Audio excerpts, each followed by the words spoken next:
Friends, भाई बहन, mummy blog से सभी का स्वागत करती हूँ। उम्मीद करती हूँ अच्छे हेल्थ में होंगे और परिवार का ख्याल भी रखते होंगे।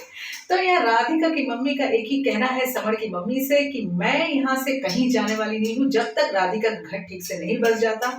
और दूसरी बात है, यहाँ से कोई जाएगा तो वो है गुनगुन, या तो ध्रुव के घर या तो अपने घर। पर मेरी बेटी राधिका समर की वाइफ है और वो यहाँ से कहीं नहीं जाने वाली।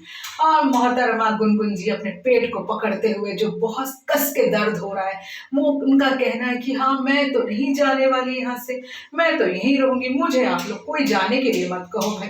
पर समर की मम्मी का तो एक ही कहना है कि ये मेरे बेटे की बच्ची की माँ बनने वाली। जब राधिका तुम इसे घर से नहीं निकाल सकी तो मैं कैसे निकालूं इसे। तो आप करने क्या आई हैं? आपको तो फैसला करना था ना समर की मम्मी। आप एक बेटे की माँ हैं, आपको बेटे की माँ ही आप ठीक हो। बेटी तो आपको भगवान ने दिया नहीं है। आपको कैसे पता चलेगा एक बेटी की माँ में क्या बीतती है जब वो बेटी का घर खराब होता है। गुनगुन तो कभी किसी का घर बसा नहीं सकी। जिस गुनगुन का आप साइड ले रहे हो वो गुनगुन ही आपको बैग पकड़ा के घर से धक्के मार के निकाल रही थी, याद है ना। और एक बात आपको मैं याद दिलाना चाहूंगी, आपके जुबान का कोई दाम है कि नहीं। आप जो पहले बोली थी कि डीएनए रिपोर्ट के अनुसार अगर वो बच्चा समर का निकला, गुनहगार अगर समर और गुनगुन दोनों हुए, तो मैं समर को धक्के मार के घर से निकालूंगी, साथ में गुनगुन को भी इस घर में तो नहीं रहने दूंगी। क्या हुआ? उस बात का कोई फैसला हुआ? नतीजा कुछ निकला? आप तो वही की वही हैं। आप तो चली जाती हैं दौड़ दौड़ के गाँव। आपके पास तो बहुत सारे काम है गाँव में, जैसे और किसी के पास तो कोई काम नहीं है। सब बैठे हुए हैं आपके समर के चोचलेपंती और नौटंकी देखने के लिए और आपके गुनगुन के पेट को संभालने के लिए। आप यहाँ पे जो नौटंकी यहाँ पे बैठ के जो कर रहे हो, जो फैसला करने आए हो, वो फैसला के अनुसार आपने क्या फैसला किया? आप तो ना गुनगुन को निकाल पा रहे हो, ना राधिका के लिए कोई एक हित हो क्या बोल सक रहे हो। आपका तो जुबान पे कोई दाम ही नहीं है। आप तो बोलना बंद ही कर दो। आप जहाँ गांव में थी आप वहीं पे गांव में खेती बाड़ी करो और वहीं पे ही रहो। आपको कोई फैसला करने के लिए आपको कोई जजमेंट पास नहीं करना पड़ेगा।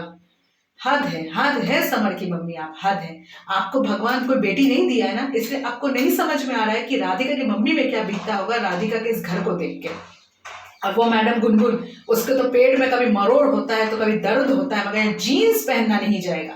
जीन्स में तो इतने अपने आप को टाइट में रखती है जैसे कि बच्चा ना हुआ, चूहे का या कुत्ते का पिल्ला हो गया पेट में।